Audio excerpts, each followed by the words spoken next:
trumps all, folks. Everything revolves around the culture that you develop. And if you don't like your culture, don't blame the people. Look in the mirror. The culture takes you on. Your company is an expression of yourself. And there's certain things that have to be present with the culture. It has to be consistent. You know, it always cracks me up. Oh, we have a customer so important. Oh, the customer. Oh, you know, we're going to have, we take care of our customers and all this kind of stuff. And then some customer calls up and complains. We hang up the phone and say, that bitch. Wait a minute. I thought we listened to our customers and all that. And it goes throughout the whole organization. I did this in Arizona. John Larry says I got to quit saying it. John Larry up in Grand Rapids, Michigan, has a company called Applied Innovation now. It was Applied Energy. John has worked on culture more diligently than anybody I know. I mean, they have 12 points. They get the team involved. You have to verbalize, you have to word your culture. What are your values? What are your goals, folks? And now with all this working from home, and if you haven't done a culture update, you're behind the curve because things have changed. And I'm accused, and I'm very proud of being old school. But you need to look at what do you value. You know, this thing of working from home, what's the biggest thing you hear? That it's going to ruin our culture. Well, what is your culture? Oh, customers first. Sit down and bring your team in. Bring your key people and write it down. Get it verbalized. Get it in writing and talk about it. John Larry just done it, and he gives a great talk. I mean, John's a great speaker. And he'd be a great, if you ever have a chance to hear him talk about culture. Another guy, Barry Simon, he has this thing called Raving Fans. And he started it in 1995. And you walk into that company and everybody's talking about raving fans. You know, I mean, he signs every letter. You're a raving fan, Barry. I mean, he's got it down. He's got it down. And it takes work to get it down. Cultures, I'll ask some people, well, what's your culture? Well, I don't know. I guess we don't really have it. Yeah! If you don't have a culture, then you've got a culture of not having a culture. Kind of interesting. But I think that you really, really need to get into the values and look at that. Another thing about culture, every company breaks into one of two categories. Either you have an over-led, under-managed company, or an over-managed, under-led company. And if you've hit it right in the middle, if you think you're right in the middle, you're dreaming. You're dreaming. I don't have a client that has hit it right in the middle. I have some that are close. Might not like to hear, but Chip Grunk's got it pretty close. He has his warts, he has his pimples, but they've kind of got it pretty close. But either you're over-led, under-managed, or under-managed, under-led, you know what I mean. And you need to look at that. What is your strength? Is your strength leadership? Or is your strength management? And what's happened in our industry, because of all the data and all the matrix, we're becoming much more over-managed companies than we are over-led. Back in the day, we were mainly over-led companies. But now we've got a matrix for everything. And with all the ways you send all this stuff around, people can keep up, you know, comparing numbers and all of this stuff. So go inside of yourself. And it's okay to say, you know, I'm not a great leader. That ain't my bag. My bag's looking at numbers and drilling down on them. And so what did you better do? you better surround yourself with some real leaders. And if you're a real leader type, then what did you absolutely better do, or the company will get lost? You better get yourself some managers around you. And I did tell this story in Arizona. I just think it's so classic. I had a client out in Arizona, and he's probably one of the greatest leaders that I've ever worked with.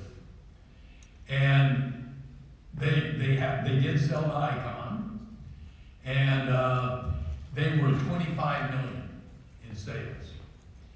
And he decided that they were going to go to 100 million in 3 years. So he had his whole company come together. And he called me and he said, "Hey, Riordan, make me up some audio visuals that I can," this is before all this kind of stuff. This stuff, I'm old, I admit, and I'm proud of it. Anyway, make me up some audio visuals, and he said, "and give them to me, so I'll give the speech because I'm a lot better speaker than you are. And so but you put it all on the audio visuals." Okay, fine. So I had all this outline, all this stuff, and gave it to him. So he gets up in front of his company, and he starts off and he shows where they rank and what they're doing. And then you can see it just like this. You know who I'm talking about. You can see it, and so do you. You can see it just like this. Now, he happened to use the F-bomb all the time, and it came really out. But all of a sudden, it just hit him. And when he talked, he spit a lot. And he started going like this. And he started spitting. And he'd say, "Okay, we're 25 million. We're 25 million. In 3 years, we're going to be 100 million. Do y'all understand that? We're going to be 100 million. Now, this meeting is over. I had all my slides. He wasn't even going to use them. This meeting's over. I want all of you," and he was using, "to get your out of that door right now. You go out there, and I want the service managers in the field fixing machines. I want the sales managers in the field selling machines. Everybody out. Let's go." And man, everybody got up and they charged out. They all ran out there. And I walked up to him afterwards, and I'll just say John, not his name, but I said, "Now, John, how in the world are we going to go from 25 million to 100 million in 3 years?" "Oh, beats the hell out of me. I don't know, but wasn't that fun?" That is overled, undermanaged.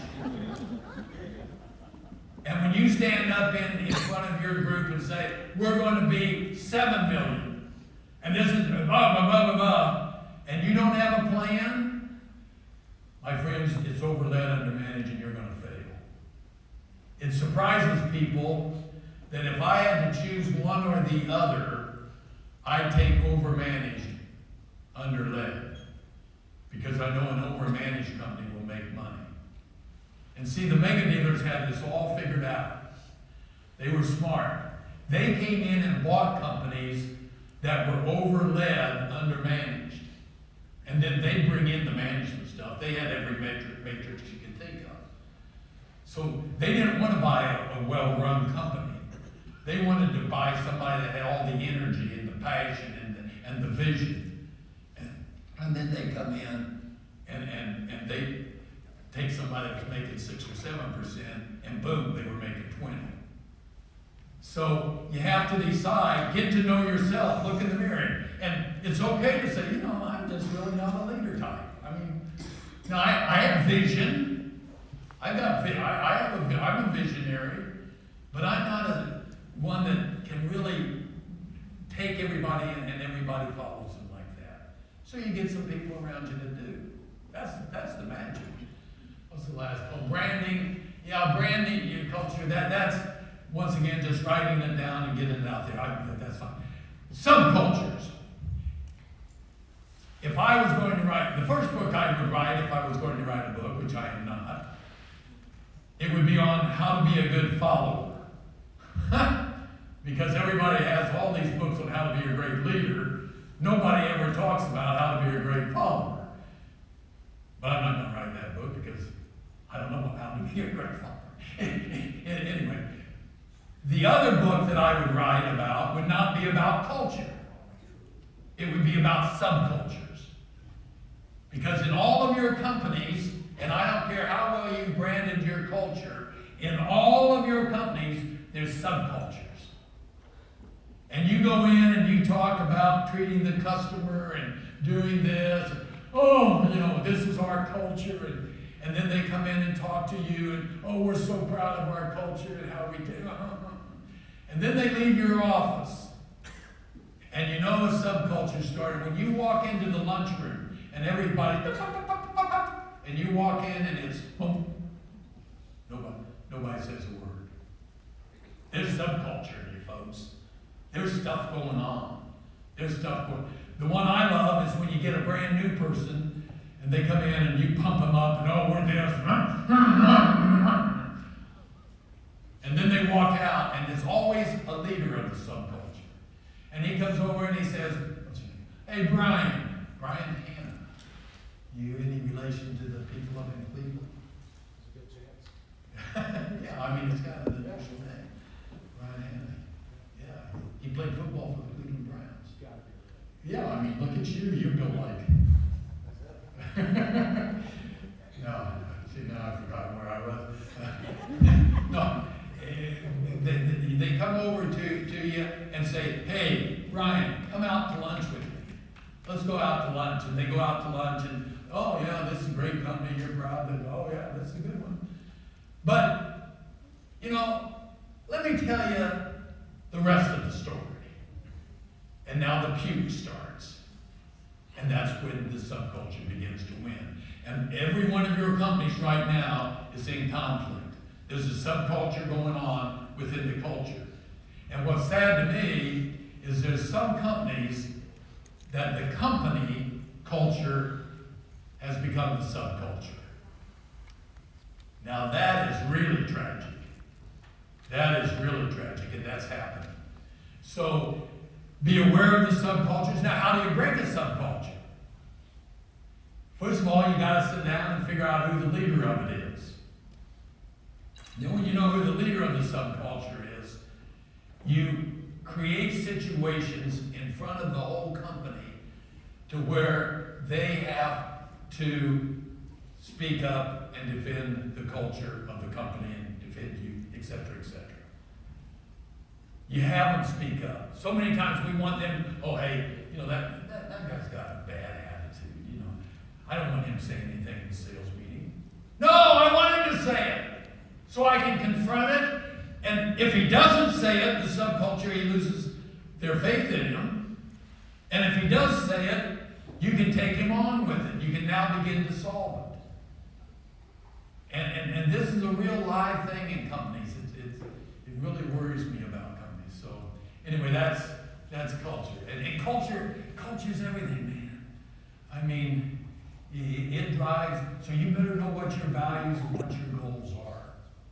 What do you really want to do with this thing?